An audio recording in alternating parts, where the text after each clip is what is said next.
Halo semuanya, di sini aku Eka Indra, Nugroho, dan aku bersama kedua teman aku. Kita satu kelompok, ada Rizky dan ada Nova. Kita satu kelompok untuk mata kuliah current issue, dan di sini kita akan membahas soal peran penting KRIS dalam UMKM. Nah, sebagai pendahuluan, UMKM itu menjadi peran penting di negara kita, di Indonesia, karena dia menyumbang 66% dari pertumbuhan ekonomi di negara Indonesia. Nah, dari data tersebut kita tahu bahwa UMKM ini tidak hanya memiliki peran penting, namun mereka juga memiliki operasional, terutama pada sistem pembayaran. Nah, kemudian di sistem pembayaran ini, KRIS menjadi solusi yang cukup efektif dan efisien. Mengapa? Karena dengan adanya KRIS ini cukup membantu para pelaku UMKM untuk mengurangi resiko atau kekurangan dari pembayaran ini. Jadi KRIS ini memiliki banyak kelebihan, diantaranya adalah efektif dan efisien untuk pembayaran tanpa adanya kembalian dan kekurangan pembayaran. Jadi contoh KRIS ini dia bisa membantu UMKM skala kecil untuk mengurangi kekurangan pembayaran. Misalkan ada pelanggan yang mau bayar, ternyata uangnya kurang tanpa kita ketahui atau tanpa pelaku UMKM itu sendiri ketahui. Nah, dari situ sudah menjadi contoh efektif yang bisa diterapkan oleh KRIS untuk membantu UMKM. Tapi tidak hanya itu saja, bahwa pada dasarnya KRIS ini juga bisa mengurangi resiko pencurian. Kita tahu bahwa pencurian itu tatkala terjadi ketika kita sedang lengah, dan ketika si pelaku pencurian itu memiliki peluang. Nah, peluang itu terkadang terjadi ketika kita lengah, misalkan menaruh uang sembarangan, uang fisik sembarangan, kemudian para pencuri atau para pelaku pencurian itu bisa jadi mengambil uang yang kita punya, terus kemudian kita letakkan secara lengah gitu, sehingga pencurian itu bisa jadi terjadi kapan saja gitu ya. Nah, kemudian bagaimana cara menanggulanginya? Dengan cara KRIS, dengan dompet digital yang para konsumen punya, mereka bisa membayar dengan hanya menggunakan barcode saja. Nah, kemudian barcode ini dia hanya cukup satu kali barcode, namun bisa digunakan untuk berkali-kali dalam pembayaran. So, ketika pelaku UMKM dia mendaftarkan ke KRIS, dia akan diberikan satu barcode untuk pembayaran KRIS. Kemudian itu bisa bisa digunakan untuk banyak orang.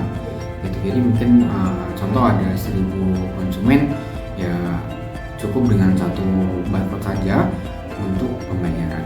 Nah, itu cukup efektif dan efisien sekali, dan mungkin satu barcode itu bisa ditempel atau ditempatkan di kasir atau tempat yang paling mudah untuk pembayaran.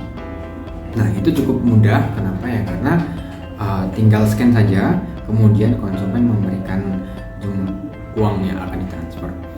Nah, itu kelebihan yang kedua. Tidak hanya itu saja, KRIS ini dia mudah digunakan, bisa dikatakan bahasa gaulnya easy to use gitu. Jadi ketika pelaku UMKM dia gaptek, misalkan dia gaptek tapi ingin mendaftarkan usahanya ke KRIS, itu cukup gampang karena tinggal mengikuti urutan atau yang diajukan oleh KRIS itu saja. Jadi tidak serumit yang kita bayangkan, karena mendaftar KRIS itu cukup sederhana dan cukup simpel. Nah, kemudian setiap UMKM pengguna KRIS ini bisa dibandingkan dengan pelaku UMKM yang tidak menggunakan KRIS ya, dimana mungkin ada beberapa pelaku UMKM yang mereka masih membayar secara manual, yang mungkin secara trust gitu mungkin ya. Secara trust memang pembayaran secara manual itu lebih meyakinkan karena bukti fisiknya itu ada. Tapi pada dasarnya pembayaran kris menggunakan teknologi itu juga bukti yang nyata menggunakan dompet digital yang konsumen punya.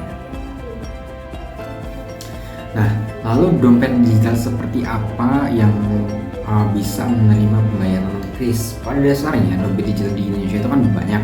Lalu kemudian si kris ini yang di-develop oleh Bank Indonesia pada tahun 2019 ya, kurang lebihnya 2019 yang di-develop oleh Bank Indonesia.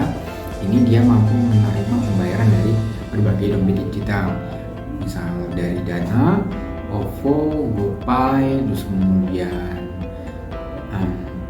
metode pembayaran melalui digital dompet yang lainnya juga bisa, sehingga tidak melulu dengan satu platform saja untuk melakukan pembayaran digital ini. Jadi penggunaan kris di UMKM ini menurut kami, kelompok kami, ini cukup sangat membantu karena mempermudah proses transaksi pembayaran UMKM. Nah, dari situ mungkin untuk kedepannya perlu ditingkatkan tentang edukasi penggunaan kris di skala UMKM. Halo, saya Nova Amalia. Nah, betul banget apa yang sebelumnya udah disampaikan sama Eka, bahwa QRIS benar-benar bisa memudahkan UMKM dalam proses transaksi.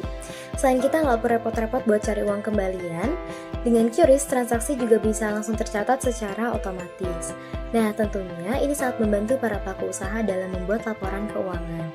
Bahkan data digital ini juga bisa jadi acuan kalau mereka mau ajukan pinjaman ke bank atau ke lembaga keuangan. Tapi di balik semua keuntungannya masih ada beberapa tantangan dalam penerapan QRIS. Misalnya literasi digital yang rendah, terutama untuk UMKM di daerah pinggiran, kemudian akses internet yang belum merata, dan juga masih banyak pelaku UMKM yang ragu dengan keamanan sistem digital. Jadi meskipun teknologinya sudah tersedia, adopsinya juga masih belum maksimal. Oleh karena itu, edukasi dan pendampingan harus terus dilakukan supaya makin banyak pelaku UMKM yang melek teknologi dan siap beradaptasi dengan sistem pembayaran digital. Saya Rizky. Nah, berdasarkan studi yang kami pelajari, QRIS juga terbukti meningkatkan omset dan kepercayaan pelanggan. Contohnya di Surabaya, 60% pelaku UMKM yang mulai pakai QRIS dalam 6 bulan terakhir merasakan peningkatan transaksi harian hingga 25%. Artinya, konsumen zaman sekarang juga lebih nyaman dengan sistem cashless.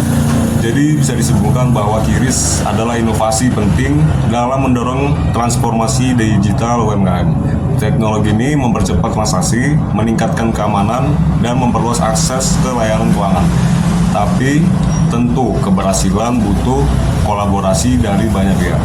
Rekomendasi kami, pertama, perlu lebih banyak edukasi dari pemerintah dan Bank Indonesia, khususnya di wilayah yang masih minim informasi.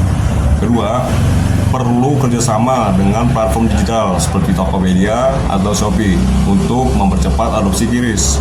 Dan yang ketiga, UMKM sendiri harus mulai mencatat transaksi dan laporan keuangan secara digital agar bisa naik ke level ekonomi yang formal. Jadi itu kelebihan dari QRIS di dunia UMKM ya. Apalagi di zaman sekarang ini teknologi sudah makin berkembang, teknologi sudah makin canggih, di mana semua hal-hal yang berhubungan dengan manual atau konvensional sekarang sudah berganti kepada teknologi.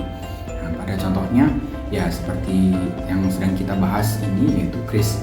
Nah, QRIS ini kan yang dulunya pembayaran melalui manual, sekarang dibayar melalui QRIS atau teknologi. Nah, dari situ kita juga berpikir bagaimana caranya untuk sekarang ini orang-orang pelaku UMKM sudah mulai berubah yang dari manual ke pembayaran QRIS secara teknologi ini.